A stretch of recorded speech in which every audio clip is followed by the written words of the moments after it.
Imagine floating in utter silence, suspended between the blue earth below and the endless black of space above. The moment before a spacewalk is a mix of awe and vulnerability.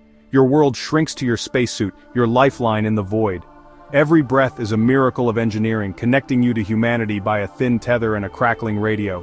The view is breathtaking, but the reality is stark. You are a fragile human in a place never meant for life.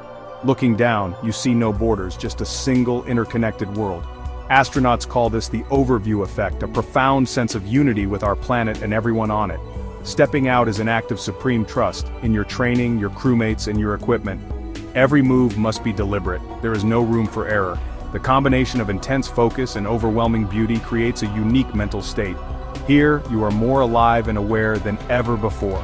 This is the world of the spacewalker, immense risk, unparalleled reward, and it changes you forever.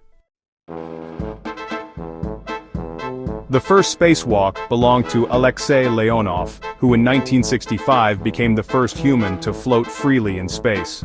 For 10 minutes, he drifted at the end of a tether, mesmerized by the view, until disaster struck. His suit ballooned in the vacuum, making it impossible to move or re-enter the airlock. With air running out, Leonov risked his life by venting suit pressure, risking the bends, just to squeeze back inside.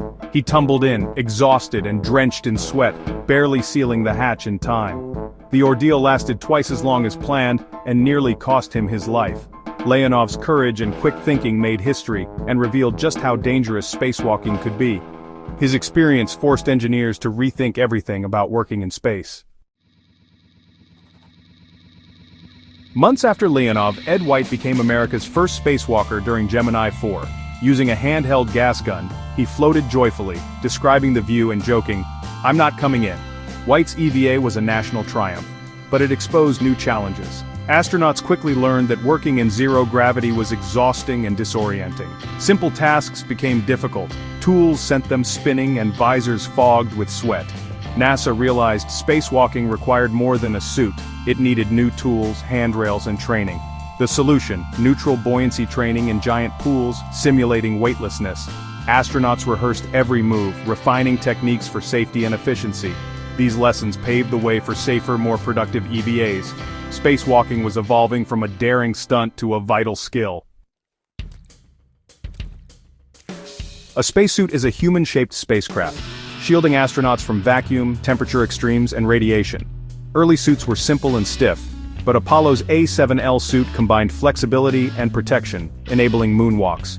Engineers added foot restraints, better tethers, and tools with large handles for gloved hands. Every detail was reimagined for safety and efficiency. The Space Shuttle era brought the modular EMU suit with interchangeable parts and a life support backpack. Astronauts could now work untethered, using jetpacks for propulsion.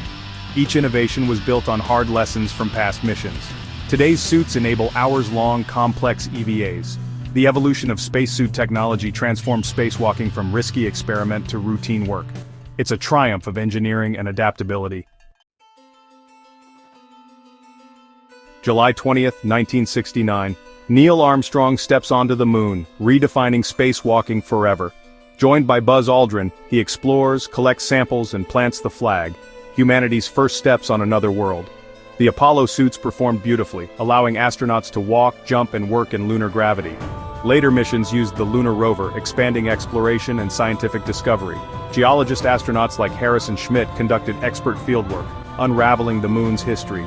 12 astronauts walked on the moon, each mission pushing boundaries further. The legacy, inspiration, scientific knowledge, and a reminder of what's possible. Apollo's moonwalks remain etched in memory, symbols of human achievement. The data and samples still shape our understanding of the solar system. These were the pinnacle of the first age of space exploration. With the space shuttle and space stations, spacewalking became essential for construction and repair. Astronauts assembled satellites, modules, and the International Space Station itself. The 1993 Hubble repair mission was a turning point. 5 spacewalks, hundreds of hours of training, and a flawless fix. Hubble's restoration proved astronauts could solve problems in orbit, not just explore. The ISS, the largest structure ever built in space, was assembled piece by spacewalkers. Hundreds of EVAs connected cables, installed labs, and kept the station running. Spacewalks became routine, but always dangerous.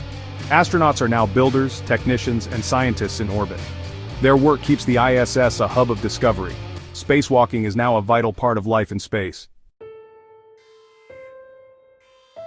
In 2025, a new era begins. NASA's Artemis program aims to return humans to the moon for long-term exploration. Future lunar spacewalkers will build habitats, set up power, and search for water ice. New suits offer greater mobility and protection, designed for longer, tougher EVAs. Astronauts are training now to leave fresh footprints on the moon. Beyond lies Mars, the ultimate challenge with thin air, radiation, and dust. Mars EVAs will search for life and unlock the planet's secrets. Some dream of asteroid missions, anchoring to spinning worlds for science. Each step outward is driven by courage and curiosity. The spirit of the first spacewalkers lives on, pushing us to new horizons.